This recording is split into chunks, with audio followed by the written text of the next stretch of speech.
Many people are angry in this country, in particular a lot of whites, because they say the Black Lives Matter movement has released a manifesto of the list of demands of what they want and what they believe. And in that list of demands of what they want, they list reparations, they list educational reform, healthcare reform. Those things, to me, are great things. And I think it's wonderful that they put something in writing to put before the world of what they really want and what's in the best interest of this nation in regards to black people. But why are they angry about reparations, Ms. Box? Why would whites have a problem with reparations going to black people when they paid them to the Japanese Americans who were put in internment camps during the war with Japan? They paid it to the Indian brothers and sisters who they gave casinos on their reservations. They even helped the Jewish people get it from Nazi Germany and what happened to them in the Holocaust. So if you helped everybody else, you got a problem with helping those you kept enslaved for over 300 and something years in this nation, black people? Well, you have to understand that the 1964 Civil Rights Act that was signed into law by Lyndon Baines Johnson, then president. When he signed that into law, it was to help those who were historically discriminated against in the voting process, those who were stopped from voting because of their skin color. And then they had certain laws on the books called race codes that certain blacks, not all blacks in the South, had to pass certain examinations and tests before they could even have a right to vote. The problem with white people in Dallas filing that lawsuit, white people do not have a documented history of historically being disadvantaged in the election and the voting process. There's a video going around on social media that's gone viral of a Caucasian white lady calling the police on an 8-year-old black child selling water on the corner of her neighborhood in her street. And the white lady does not like the fact the young girl is an entrepreneur and selling water on the corner. She goes behind a little barrier, a little curve, and she ducks down and she's calling 911, the police, on a child selling water. I really have to ask you a question because you sympathize with those type of people. What is wrong with these crazy white folks who just want to call the police on black people for any damn thing? They paid the Japanese, they paid the Jews, they gave Native Americans casinos. But when it is our own turn, suddenly it's redistribution. And now white folks in Dallas are suing because they are becoming the minority. Oh, and a doctor just called on the cops on an 8-year-old black girl selling water. Welcome to America. Listen, we've got 3 conversations happening at once in this country, and they're all connected. Reparations we deserve but can't get. White people crying discrimination when demographics shift against them, and educated professionals calling 911 on black folks for breathing. These are not separate issues. They are all part of the same system designed to keep us in the same check. And that system is starting to crack. And here's what they don't want you to understand. Whether it's denying us what we're owed, panicking about losing power, or weaponizing 911, it's all about control. And they are losing it. So I want you to sit down. We're about to connect all these 3 dots and expose who's really running scared. I got 3 clips. I'll be discussing each one by one. I start with the first one, the second one, and then the last one. Let us listen to this conversation at the very end. Right? That's what this clip. Many people are angry in this country, in particular a lot of whites, because they say the Black Lives Matter movement has released a manifesto of the list of demands of what they want and what they believe. And in that list of demands of what they want, they list reparations, they list educational reform, healthcare reform. Those things, to me, are great things. And I think it's wonderful that they put something in writing to put before the world of what they really want and what's in the best interest of this nation in regards to black people. But why are they angry about reparations, Ms. Box? Why would whites have a problem with reparations going to black people when they paid them to the Japanese Americans who were put in internment camps during the war with Japan? They paid it to the Indian brothers and sisters who they gave casinos on their reservations. They even helped the Jewish people get it from Nazi Germany and what happened to them in the Holocaust. So if you helped everybody else, you got a problem with helping those you kept enslaved for over 300 and something years in this nation, black people? Okay, so take it down a notch. So in 2008, Congress actually passed a resolution that apologized for slavery blanket apology. But race hustlers like in the Black Lives Matter movement, like Jesse, like Al, like ex-Barack Obama, the ultimate race hustler, they don't want things to change. They like the angst. They like things being ginned up. In the past 7.5 years, race relations have dramatically gotten worse in this country because of this leadership. And the bottom line is Black Lives Matter, DeRay McKeeson with his stay woke, looking like he's Jesus Christ being crucified. Give me a break. They are getting rich off the backs of leftists and off the backs of the black community. Ms. Box, let me say this to you. We as black people don't need an apology in this nation. What we need is what was promised to us. They promised us after slavery 40 acres and a mule. We never got it. That's actually not true. No, we were promised that. And you know, hold on, one second. After one Lincoln second, pretty much destroyed that. But we were promised that, and we never got it. So that promise went unfulfilled to this very day. You cannot do that for others in the form of reparations and ignore the sacrifice and the suffering that black people made in this nation to make America what it is and say that we don't deserve it. That is racism. Okay, listen to me very carefully. After the Civil War, President Jackson was the one that basically poo-pooed everything. And he was a damn slave owner. And he was a Democrat. And Jackson was a slave owner. So I didn't talk over you, don't talk over me. What the Democrat Party has done is re-enslave the black community. All those things that Black Lives Matter are about, except reparations, which is absolute ridiculousness, it's not going to happen. Education, healthcare, housing, all these things. Ms. Box, these are all urban problems that are in the hands of Democrats. Slavery never ended in America. That is, okay. It never ended. Let me say this. Physical bondage ended, but political slavery, financial slavery, educational slavery, healthcare slavery, all of that never ended to this day in America for black people. When are race hustlers going to stop and say, okay, we're not in chains anymore. America welcomes us. This is a land of opportunity. Excuse me. We will say that with the same day you all write that check to black people called reparations for what we deserve. You mean you wrote it to others, you sure as hell should write it to us. All reparations is redistribution of wealth, another liberal scheme. But you're only redistributing what you stole. Okay. So what's wrong with sharing and giving back for what you stole? You know what? I want you to talk to black people who have successfully gotten out of the bondage, as you call it, and you call them slaves, Cornell. A few select Negroes does not represent the suffering masses who are still there. They're all Uncle Toms. No, Black Lives Matter is a terrorist organization. They continue to prove it. And they've killed nobody. That's crazy as hell. Their rhetoric has. I've said it earlier. They paid the Japanese Americans after internment camps. They gave Native Americans casinos on reservation land. They helped Jewish Holocaust survivors get reparations from Nazi Germany. But when black Americans who built this country for over 3 centuries without a dime ask for what's owed, suddenly it is ridiculous. Suddenly it is wealth redistribution. Suddenly we are the problem. Let me tell you something. The biggest lie America ever told was that reparations are radical. The truth? Reparations are precedent. They are history. They are what this country does when it admits guilt, except when it comes to us black people. After the Civil War, black folks were promised 40 acres and a mule. You know what they got instead? Jim Crow, sharecropping, redlining, mass incarceration. The promise was never kept. Not then, not now, not ever. But here is where it gets wild. The government had no problem cutting checks to other communities. Japanese Americans, they got reparations in 1988, $20,000 per survivor. Native Americans got land settlements and casino rights. Jewish survivors received billions with American diplomatic support from the Nazi Germany.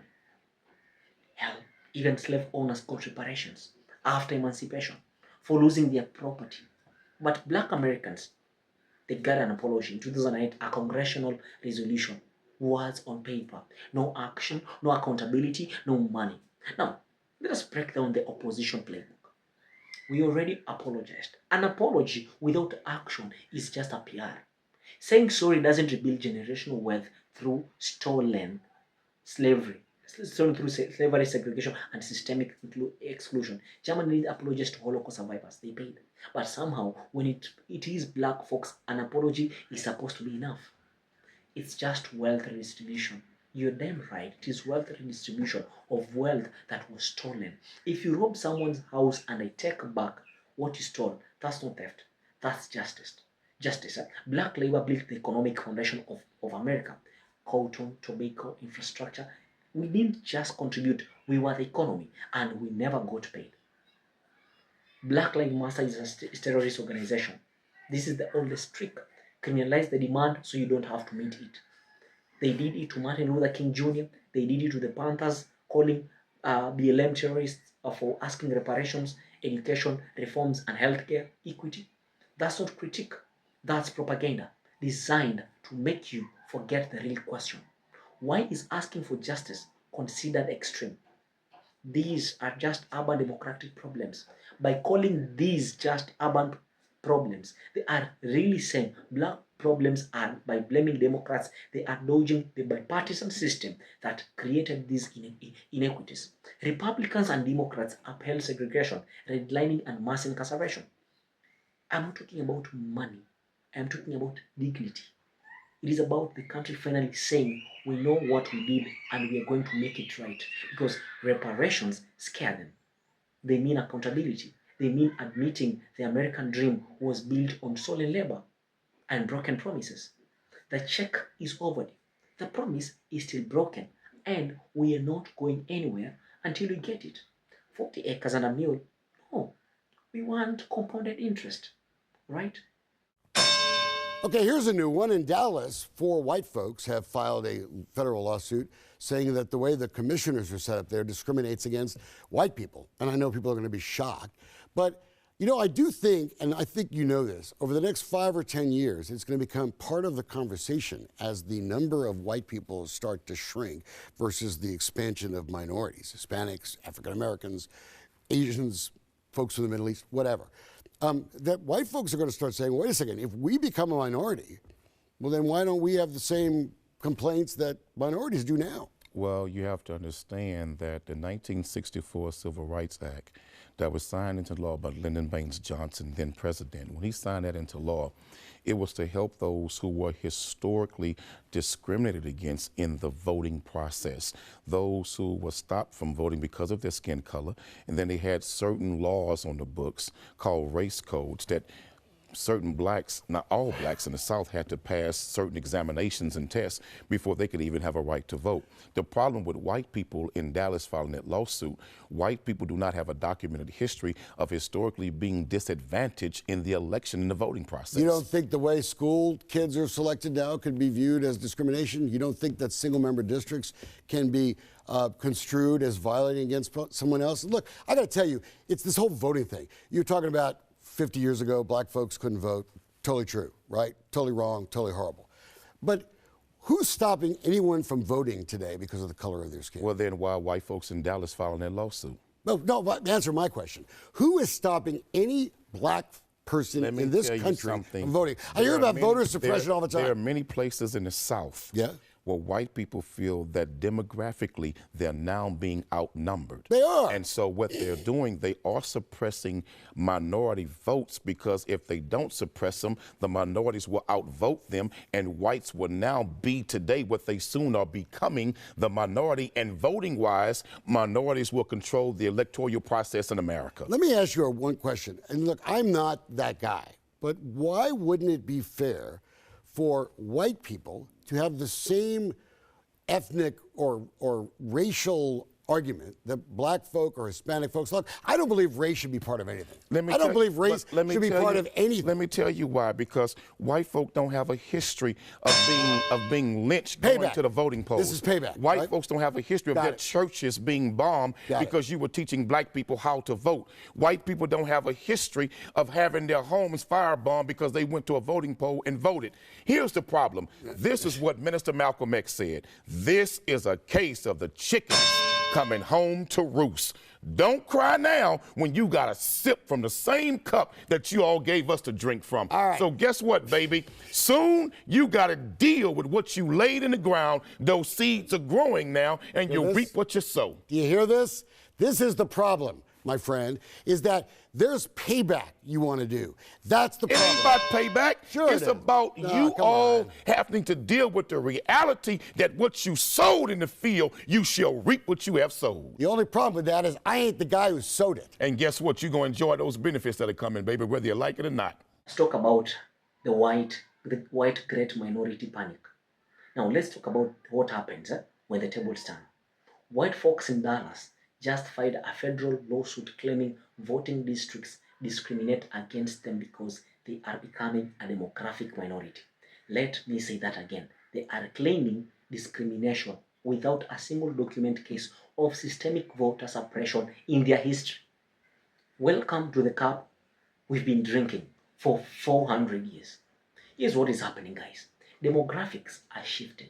White people are about to become a numerical minority in America. And suddenly, they are filing lawsuits about voting districts. Funny how that works, right? When we couldn't vote, it was law and order.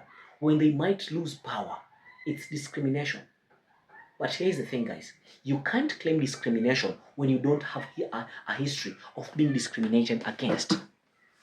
The 1964 Civil Rights Act was not passed to protect white people. It was passed to protect those systemically shut out of democracy. Black people who faced literacy tests, they couldn't pass with PhDs. Black people who had churches bombed for teaching voter registration. Black people beaten and murdered for trying to vote. White people, they've never faced that. Ever.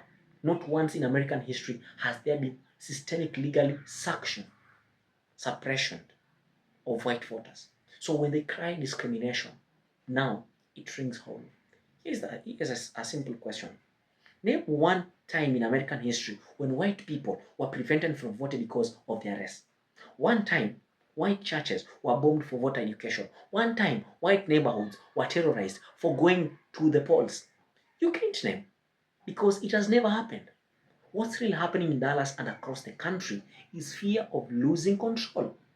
White voters recognize that if they are demographically outnumbered and minorities vote in their interest, they'll lose elections. So the strategy becomes suppress minority voters, gerrymander districts, file lawsuits. It's not about fairness. It is about maintaining control at all costs. Malcolm X said it best. This is the chickens coming home to roast. For centuries, white America sowed seeds of oppression, exclusion, and violence. Now they're reaping what they sowed. The cup they're being asked to drink from, the experience of being politically marginalized, is the same cup they forced on others for generations. And here's what kills me, guys. The fear is not about being a minority. It is about being treated like a minority. Because they know deep down how minorities have been treated in this country. They know because their ancestors did the treating. But here's the uncomfortable truth. Most minorities don't want revenge. We want equity. We want fair representation. We want a political system that doesn't require us to fight for every scrap of power. When you spend centuries building a system that advantages one group and disadvantages all others, you don't get to cry foul when it starts to level out. This lawsuit is not about discrimination. It is about power. It is about people realizing they are losing the grip on political dominance. The demographics are shifting whether anyone likes it or not. The chickens are coming home. The cup is full and the reckoning is here. There's a video going around on social media that's gone viral of a Caucasian white lady calling the police on an 8-year-old black child selling water on the corner of her neighborhood in the street. And the white lady does not like the fact the young girl is an entrepreneur and selling water on the corner. She goes behind a little barrier, a little curve, and she ducks down and she's calling 911, the police, on a child selling water. I really have to ask you a question because you sympathize with those type of people. What is wrong with these crazy white folks who just want to call the police on black people for any damn thing? All right, well, I'll just ignore the whatever that was. But let's talk about a couple things. First of all, this little African-American girl sounds like she's going to become a Republican because she's actually out there trying to make money and not asking somebody to help pay for her trip to Disneyland, number one. Number two, I'm not going to sit here and defend stupid, ignorant people.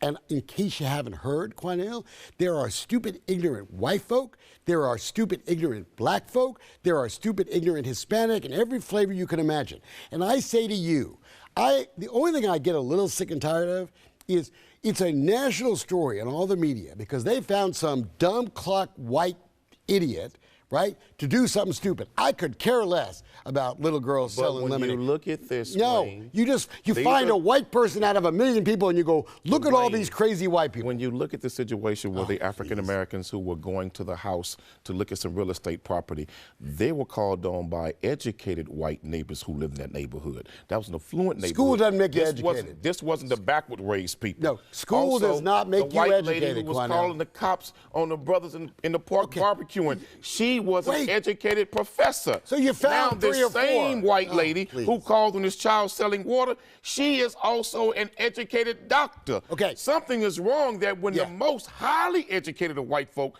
are calling the police on black people for just enjoying life and doing what other white folk do every day, all day. You know what's educated wrong? white folk are calling the cops on black people for nothing. You know what's wrong?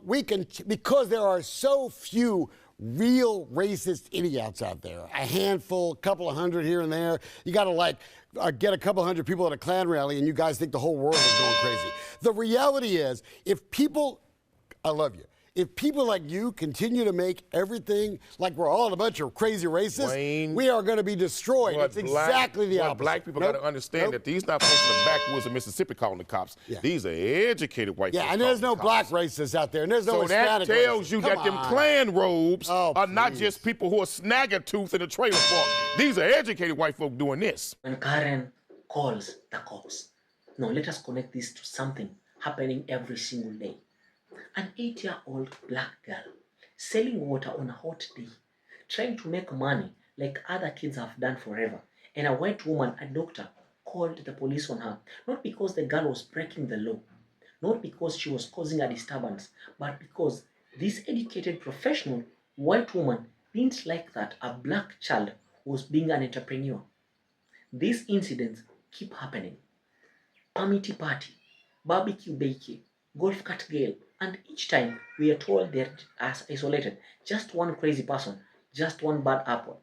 But here's the pattern nobody wants to talk about. These ain't an educated backwards racists. These are educated white professionals, doctors, professors, lawyers, people with degrees, people with status, people who should know better. And they are calling the police on black people for existing, for barbecuing, for selling water, for sitting in Starbucks, for entering their own apartment building, for viewing real estate, for living life the way white people do every day without a second thought. So, what does that tell us? It tells us racism is not just about ignorance. It is about power. It is about who feels entitled to police black bodies and black spaces. The biggest myth we tell ourselves is that education erases racism. But these incidents prove that's a lie. The woman who called the cops on the 8-year-old, she's a doctor. The person who called cops on black people barbecuing, an educated neighbor. The individual who reported black folks looking at real estate, a professional. These ain't ignorant people. They are educated people who still see blackness as a threat. Because racism is not about lack of information. It is about who holds power and who feels entitled to wield it. And calling the police is not a neutral act, especially not for black people. In a country where police encounters can turn deadly in seconds, calling the cops on a black person for a non-crime is an act of violence. It is using the state as a weapon. And these callers know that. They are not calling because they are in danger. They are calling because they want to assert control. They want to remind black people that even in public spaces, white comfort matters more than black freedom. Here's what frustrates me the most. After each incident, there is outrage, tweets, think pieces, maybe an apology, and then nothing changes. Because we are treating this as a PR problem instead of a power problem. See how it all connects. Denying reparations, panicking about demographic shifts, calling cops on black kids selling water. It is all the same system. A system that says black people don't deserve what we are owed, don't deserve political power, and don't deserve even to exist in public without surveillance. But here's the truth they are terrified of. The system is cracking. Demographics are shifting. Videos are going viral. And we are not staying quiet anymore. The check is overdue. The power is shifting. And black America, we are just getting started. Alright? So, Thank you for watching this video. If it resonated with you, kindly share it with your friends. Talk about it. Let us discuss about it in the comment section. And if it pleases you, kindly buy me some coffee, send some super thanks, and I'll be glad. Join our membership so that you can see how much we can offer you. Thank you for watching. This is Tariq. I hope to see you in the next one.